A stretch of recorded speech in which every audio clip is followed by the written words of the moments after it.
I'm here with creative goddess Vicki O'Dell, and Vicki's got a great way to take your photos out of your scrapbook and put them up on your wall, right? Yeah. So we're going to be doing this beautiful hoop, and I'm guessing, is this someone who's related to you? These are my in-laws. Very cool, and a nice way to put that beautiful wedding photo right up on the wall. So what do we do to get started?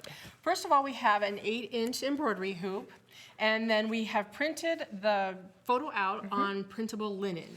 That is cool. It is really cool. It doesn't have an adhesive on the back, it's just paper, and that helps it go through the printer. Okay. So to get it to adhere to our hoop, we're gonna have to glue it. Okay. Okay? So to start, we're going to mat the photo, and I've chosen this really cool, intricate gold placemat. Ooh. Partly because I like the texture and the laciness that it adds to the matting that we're going to do, but also because I kind of think that maybe a placemat like this was used at a wedding like that in the 50s. That's a nice idea. It's almost like imagining ephemera. Right, yes.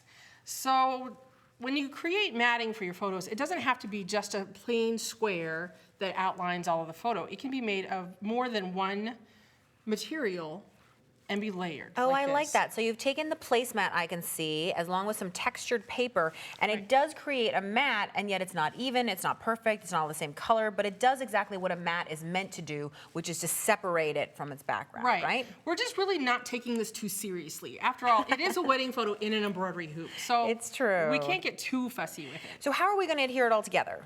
So to adhere it all together, I used the low temp glue.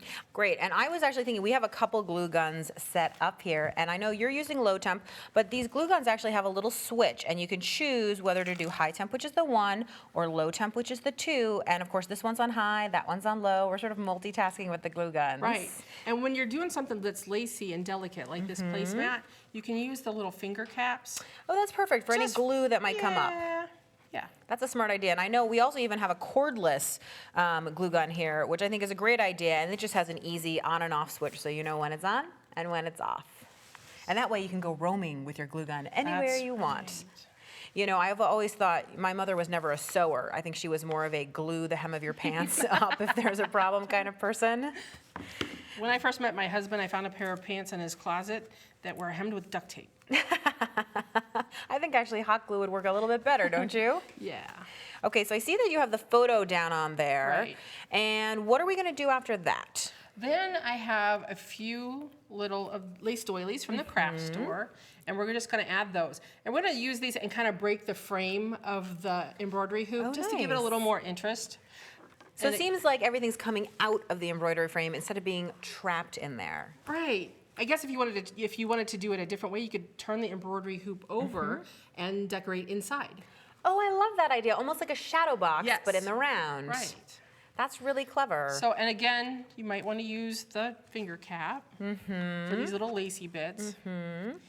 And then we're just going to glue on another lighter flower embellishment. This makes me think of a wedding dress. It totally does. And then a couple of buttons. So you can still use the low temp for the buttons, or do you actually need a high temp for that? You could use either or. Oh, okay. So because it's fabric, the glue kind of adheres to the fibers, so then it kind of sticks. So you really could use probably either or.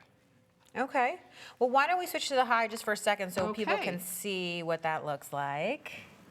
And are these buttons that you bought, that you collected? Are they vintage from somewhere? I have some of both. Oh. These I have purchased, and I kind of keep them handy for when I make cards and scrapbooks and other little mixed media embellishments. Also, if you get a button that has kind of a longer shank on it, you can use a pair of heavy-duty scissors to cut it off. Oh, that's a great tip. And I always think that, you know, the nice thing about working with fabric is even if it has that big shank, it just sort of sinks right down into the fabric. Especially with these doilies, because it can kind of go in between some of the crocheted area. So I want to make sure that I have this right, Vicki.